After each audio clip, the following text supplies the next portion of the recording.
गुरु साक्षात् परब्रह्म तस्मै श्री गुरवे नमः। तस्मै श्री गुरवे नमः। सरस्वती ने स्वर दिया, गुरु ने दीन्हो ज्ञान। मात पिता ने जन्म दिया, कर्म लिखे भगवान। गुरु जी बताते हैं कि चित्त बड़ा हठी, स्वच्छंद और कुटिल है। वह ऐसे अभ्यासों से तनिक भी भय नहीं मानता, बल्कि और भी वेग से पीड़ित होता है। उसके निरोध का एकमात्र अचूक निश्चेतक तत्व ज्ञान का भाव है। आत्मज्ञानी कोई प्रयास न करके सहज ही में तत्व ज्ञान का निश्चय करके चित्त वृत्ति को सर्वदा के लिए सुप्त कर देता है। आप लोग अष्टावक्र महागीता का विराट आख्यान सुन रहे हैं। गुरुजी कहाँ से खोद करके एक एक चीजें लेके आते हैं और हम शिष्यों को बताने का प्रयास करते हैं। जो ध्यान देगा वो सुनेगा, आगे बढ़ जाएगा, अपनी ऊंचाइयों को प्राप्त कर लेगा। जो नहीं ध्यान देगा उसका क्या होगा वो तो वही जाने। अब आगे, भावस्य भावकः कश्चिन् न किंचित भावकोप, उभया भावकः कश्चित् एवमेव निराकुलः। एवमेव निराकुलः। गुरुजी बताते हैं कि राजर्षि जनक को बताते हैं कि विचार भेद सांसारिक है। कोई भाव को मानता है और कोई कुछ भी नहीं। मैं विश्वास करता हूँ, मैं कुछ भी नहीं मैं विश्वास करता है। पर जो सत्य पुरुष इन दोनों को ही नहीं मानता, वह कभी भी व्याकुल नहीं होता। अब विवेचना है। विचारों की द्वंद्वता ही संसार में दुखों का कारण है। वह जिसे सुलभ प्राप्त है, वह स्वयं को भाग्यवान समझकर भावपूर्ण होता है, और जिसे प्राप्त होने में किसी प्रकार की बाधा है, तो वह अंगूर खट्टे हैं की भांति कुछ नहीं है कहता है और उस मार्ग से भटक जाता है। ये दोनों ही संसारी हैं, द्वंद्वग्रस्त हैं, टेंशन युक्त हैं। कोई संसार के दृश्य पदार्थों के रस में इतना लीन है कि उसे यही जीवन का सार लगता है। कोई कुंठित अशक्त इनमें विरक्ति दिखाता है, पर वास्तव में दोनों ही सत्य के सुनने वाले नहीं है। एक कामनाग्रस्त है तो एक रोगग्रस्त है। इंद्रियों से असमर्थ है तो वैचारिक द्वंद्वों में लिप्त कर्मरत है।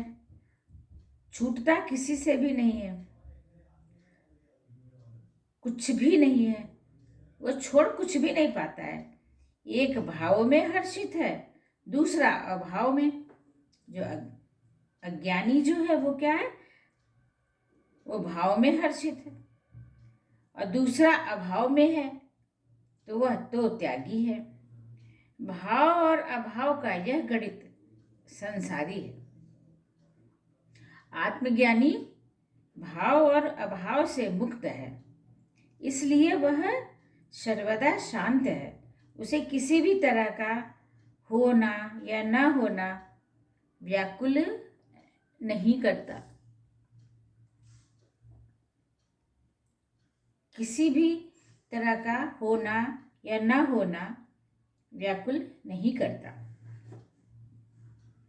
शुद्धं द्वयमात्मानं भावयन्ति कुबुद्धयः न तु जानन्ति सम्मोहा द्यावत् जीवमनिर्वृत्ताः द्यावत् जीवमनिर्वृत्ताः।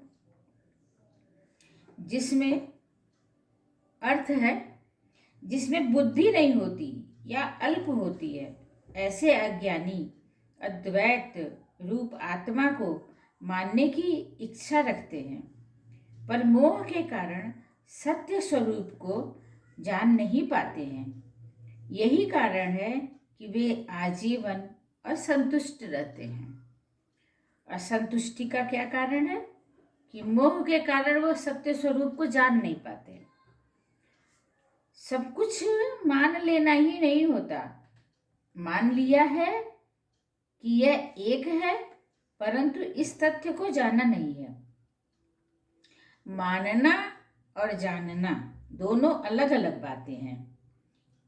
विवर्तन है, राह में रस्सी पड़ी थी, उसे मन में सर्प मान लिया, पर यह जानने का प्रयास नहीं किया कि वह रस्सी है। तो क्या वह रस्सी बन गई? नहीं। या वह सर्प बन गया? नहीं। मानने के सीमित कारण और कारक होते हैं, यह पर जानना व्यापक है। किसी ने कह दिया कि तुम ब्रह्म हो, तो अहम ब्रह्मंसी का नाद कर दिया। यह नहीं जाना कि ब्रह्म हो कैसे हो, ब्रह्म होने के निश्चय के पश्चात तुम्हारी दशा क्या होगी। चाह लेना अलग है, प्राप्त कर लेना अलग है। ये दोनों अलग बातें हैं। यह तो सभी मानते हैं समुद्र बहुत गहरा है, पर जानता वही है जो उसमें उतरा कि कितना गहरा है। इसलिए मान लेने से ही तृप्ति नहीं होती, जानना जरूरी है। अज्ञानी आत्मा के महत्व को मानता अवश्य है, जानता नहीं। वह भ्रमित है, भ्रांत है, इसलिए क्लांत है, थका हुआ। क्लांत मतलब थका हुआ है। जो भ्रम में होगा वह भ्रमित है, और भ्रम को उसने मान लिया है यह सच है, तो वो उसको भ्रांत कहा जाता है। और इस प्रक्रिया में वह क्लांत है, थका हुआ भी है, क्योंकि उसको टेंशन ही अंतर्द्वंद उसको जीने नहीं दे रहा है।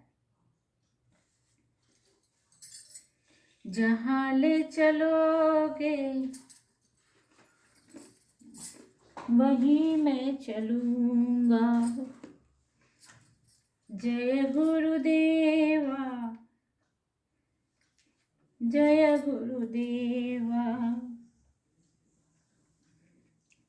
मन क्रम बचन करे सेवकाई, मन इच्छित वांछित फल पाई।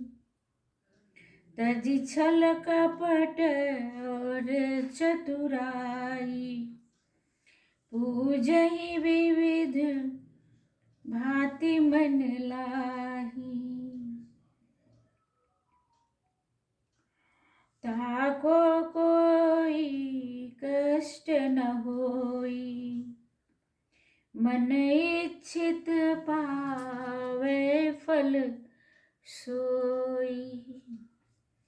जय गुरुदेवा, जय गुरुदेवा, जय गुरुदेवा, जय गुरुदेवा।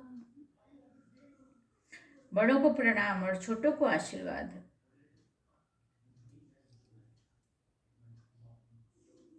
आप लोगों का दिन मंगलमय हो।